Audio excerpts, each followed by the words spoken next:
domestic violence is so multifaceted. It is not a one-size-fits-all. So I based my program on what was happening to those children because the children were chosen because of maladaptive behavior that they were exhibiting.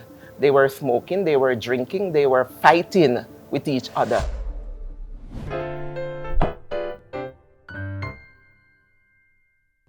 Hello everyone, welcome again to SpearheadTalk, Peace and Development Edition.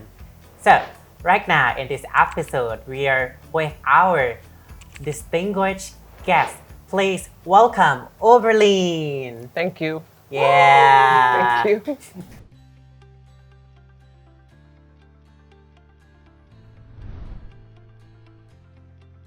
Okay, I'm Oberlene Smith-Whyte. I'm from Jamaica. I am a widow. I'm the mother of 2 adult children. I was a police officer in Jamaica for 40 years. I also worked with the United Nations on 3 peacekeeping missions. Now I am an advocate and trainer in domestic violence and is also a mission consultant to an international organization. So, Oberlene, you're doing the research about we heard too domestic violence and its impact on children, right? Actually, I should have told Tita that I changed the name to Rising Above Our Hurt. Right? Yes, Rising Above Our Hurt. Okay. Yes. Because at first it was We Hurt Too, but then I revised to Rising Above Our Hurt. So, what is it about? It's a social change in which I engage with parents and children. It was a very rewarding experience for me because normally I do domestic violence workshop, but I engage with adults and not children. But when this is a Rotary experiment which will continue in Jamaica when I leave Thailand. I got an opportunity to see how parents and children react to this change because it was the first time that I was doing this. It was a dream for me, coming out of an experience with children, that I had children before on a program. And when I spoke to one of the boys at the end of the program, he did not want to go home because he said he was going back home to violence. So it was always a dream of mine to do a program engaging parents and the children. Because I wouldn't say parents are bad. I would not say children are bad either. Children are not bad. But it's because they are exposed to bad parenting style. Because most parents are not aware that they are being violent to their children. Jamaica coming out of an experience of slavery. We continue to do what the colonizers did to us. So ours is a punishment reward system. For example, if a child gets 97, the parents will say, why didn't you get 100? You should get 100 instead of celebrating the 97 and encourage the child next time you do a little better. So we are coming from that experience of punishment reward. So we take that. So slavery was abolished, I think, 187 years, but we did not go through any process of trauma counseling. We was just thrown into the deep. So our experience is doing what we learn, having experienced slavery for nearly 400 years. So we live what we had learned. So we took that to our children. So the experience of the social change, a lot of parents get to see what they are doing wrong. Because I remember I had a mother, because we had a one-to-one talk with parents. So I had a mother before me. And she was complaining that her child was smoking, drinking, and not getting good marks in school. But when I asked her certain questions, like, have you ever said to your child, I love you? No. Have you ever said to your child, you are wonderful? No. Have you ever kissed your child? No. And all the questions I asked her was no. I asked her, have you ever taken, he's 16 years old, have you ever taken him shopping with you? No. I said, have you ever taken him on an excursion? She said, no. I was thinking. That was the only question. There was a half answer to half positive. So I was able to tell her that she has a child, but not a son. So she saw herself as the victim because the father is not taking care of the child. So she did not see, so she was thinking that she was doing everything that is right for this child and not thinking that what she thought was right was not the right thing or not the right way. So how your project is designed and researched in the light of these sensitive conditions. Can you tell me and tell audience more how do you design your program? Okay, taking into consideration domestic violence, and we know domestic violence is so multifaceted. It is not a one-size-fits-all. So I based my program on what was happening to those children because the children were chosen because of maladaptive behavior that they were exhibiting. They were smoking, they were drinking, they were fighting with each other, and they ended up at the police station.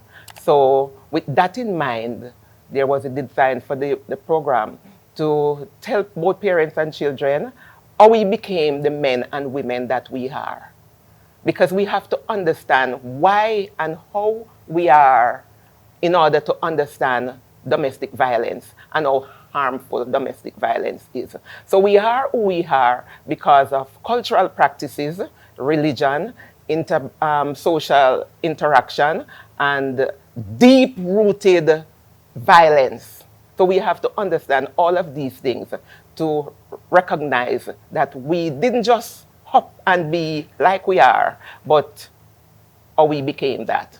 And we had a session to bring domestic violence awareness to tell parents and the children that domestic violence it's family violence.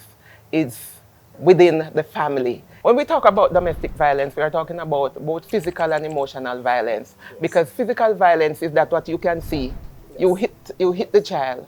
But what about the emotional violence of speaking down to a child? You are nothing. You are bad. You won't come to anything good. You are the worst thing that happens. This is demeaning the child. It is bringing down that child's self-esteem. That child will not rise. He will be forever taking a back seat. Children commit suicide because of how parents speak to them. Because people will say, like in my culture in Jamaica, when a person commits suicide, that the person who commits the suicide is blamed. Not recognizing that it is something that caused depression and lead up to that suicide happening. In the recent years, due to the rise of anti-royalism idea in Thailand, and the adolescents and the newer generation tends to be the anti-royalist, whereas the older one tends to be a royalist because they have been grown up with the duration of the lastest the monarchy. Yes. Yeah, and he was like long reign, and he's very smart for many Thai people.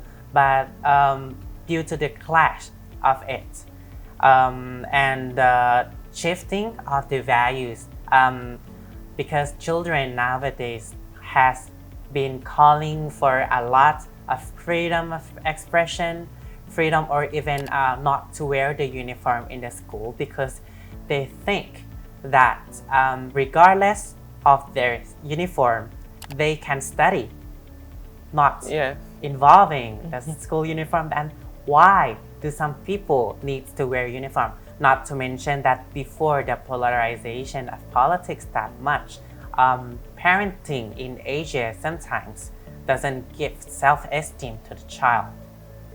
we didn't get an admire or even like you are wonderful sometimes. We barely been said like because like Asian style parenting.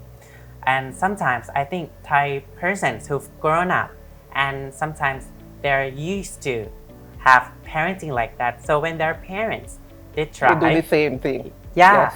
So it's kind of like recurring again and again. And not to mention the case of domestic violence which still prevails, Yeah. but not that much into the topic that we spoken.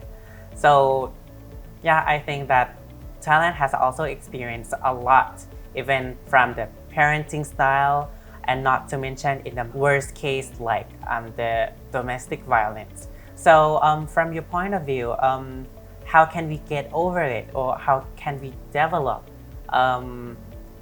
the domestic violence to be less problematic way? Do you have any like suggestions to Okay. us? Domestic violence, as I said before, is family violence, and there has to be a multifaceted approach to dealing with domestic violence, because it takes in power and control, poverty, social, cultural. We have to look at it from that dimension and deal with all the underlying issues while dealing with the violence itself. So I would say that my suggestion as a solution is to start with education and awareness. People need to be aware of the dangers and the damaging effect of domestic violence. And this awareness needs to involve both parents and children. Because as you mentioned before, children are going to be adults. And while there is not a textbook about parenting, we all learn from our parents. Our parents are our textbook. So what parents do, we do it. And sometimes what they do to us, we continue to do the same to our children without recognizing, although we were hurt, we said it is for our better. But and you mentioned too about the children these days, everybody is open to social media. So everybody is aware of what is happening in the rest of the world. So our children are becoming more open, more rebellious, more knowledgeable. In my country, we have the tendency to say, during my time, or when I was a child, this was not happening. But we need to get into this time with our children and know what is happening in their space, because it is not our time, it is their time. We have the tendency to say children are the future. I say children are the now. We need to engage with them, find out what is happening in their world so that we can be better parents for them. And in dealing with the issues of this social and cultural aspect, we have to have a program that we have equality for women, then that power and control will not be so evident. We need to have also, there needs to be program also in terms of the cultural aspect of domestic violence, to let people know that it's not okay to be violent. Violence is never the way out. I know that domestic violence is not a one-size-fits-all for everybody. We have to put it in context when we are dealing with all the issues involving domestic violence. So it would involve government, the individual, organizations, and the community in order to reach or have a positive impact in the reduction of domestic violence.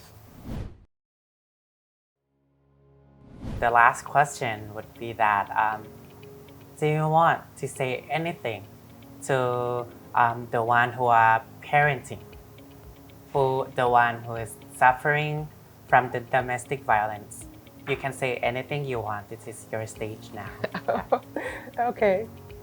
I would want to say to those who are suffering first that we all can rise above our hurt The hurt is not permanent, but we have to recognize that we are hurting. We can seek help. Their help is available, but we must seek help in order to get help.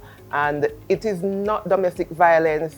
It's difficult, yes. I'm not going to say it is easy, but with help, we can be better persons. To parents, please remember that we are parents in order to help our children to navigate life, to be better human beings. So it is not a punishment to be parents, and it is not a punishment either it is not right either to punish your children and to say, I am the parent, you are the child, and you must listen to me. It is better when we have a democratic approach to parenting. So children have a voice. Children can tell us. When children have a voice, they are able to speak to us, so we know what is happening in their surroundings.